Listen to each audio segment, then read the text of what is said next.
கைலாய மலையில் ஒரு நாள் லார்ட் சிவா ஆழ்ந்த தியானத்திலிருந்தார். அவரை பார்க்க பல தேவர்கள் வந்தாலும் சிவன் கண் திறக்கவில்லை. அப்போது பார்வதி அமைதியாக வந்து சிவன் அருகில் அமர்ந்தாள். அவள் எந்த வார்த்தையும் பேசவில்லை.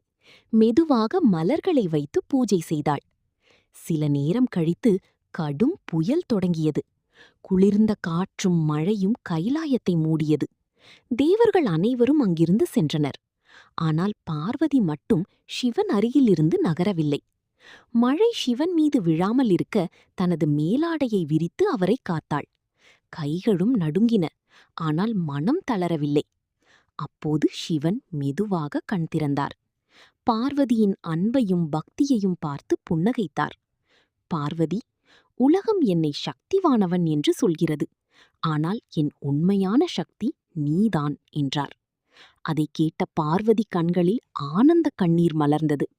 அந்த நொடியில் கைலாயம் முழுவதும் தெய்வீக ஒளி பரவியது.